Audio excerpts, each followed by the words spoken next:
کیونکہ سیدنا امام زین العابدین امام سجاد حضرت امام علی مقام رضی اللہ تعالیٰ عنہ کے وہ شہزادے جنہوں نے کربلا کا سارا منظر اپنی آنکھوں سے دیکھا، آپ رضی اللہ تعالیٰ عنہ مدینہ طیبہ جب واپس تشریف لائے، پھر بڑے جوان ہوئے، شادی ہوئی، تو آپ رضی اللہ تعالیٰ عنہ بھی علم دین حاصل کرنے کا بڑا شغف اور شوق رکھتے تھے۔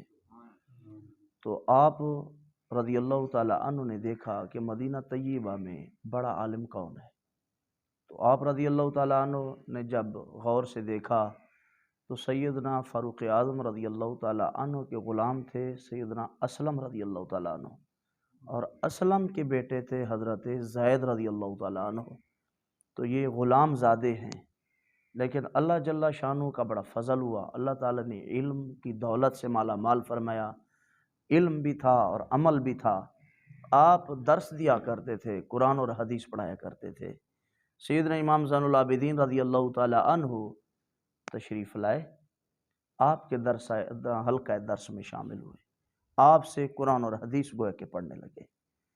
تو کسی آدمی نے کہا، حضرت آپ تو بڑی شان والے، بڑے مقام والے، آپ ایک غلام زادے کے پاس آ کر پڑھتے ہیں؟ آپ کا خاندان دیکھ لیجئے، آپ کتنے بڑے امام ہیں اور امام کے بیٹے ہیں، اور وہ سیدنا علی المرضیٰ کے شہزادے ہیں۔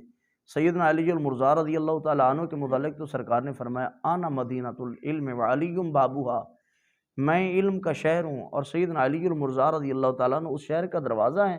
تو آپ ایک غلام زادے کے پاس آ کر علم دین حاصل کرنے لگے، گویا کہ وہ آپ کو طعنہ دینے لگا کہ آپ عالی نسب ہو کر اس بندے سے علم دین حاصل کیوں کر رہے ہیں۔ تو اس سید زادے کی سوچ دیکھیے۔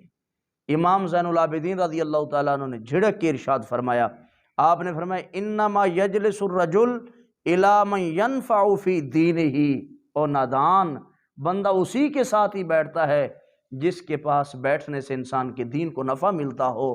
یہاں پہ خاندان نہیں چلتے، یہاں پہ قومیں نہیں چلتی، یہ محض اللہ کا فضل ہے جسے اللہ تعالیٰ عطا فرما دے۔ تو نے تو یہ سمجھا کہ یہ غلام ہے، غلام کا بیٹا ہے، اس لیے اس کے پاس عالی نسب نہیں آ سکتے۔ ذرا دیکھ تو صحیح، پڑھاتا کیا ہے؟ پڑھاتا تو میرے نانے کی حدیث ہے۔ اگر کوئی قرآن پڑھائے اس میں بھی عظمت ہمارے نانا جان کی ہے، کوئی حدیث پاک پڑھائے تو اس میں بھی عظمت ہمارے نانا جان کی ہے، کوئی عظمت ازواج مطہرات بیان کرے تو اس میں بھی عظمت مصطفیٰ کریم علیہ السلام کی ہے، اگر کوئی نبی پاک علیہ السلام کی اہل بیت اطہار کی بات بیان کرے تب بھی عظمت مصطفیٰ کریم علیہ السلام کی ہے، صحابہ کرام کی بات کرے تب بھی تو عظمت مصطفیٰ کریم علیہ السلام کی ہے۔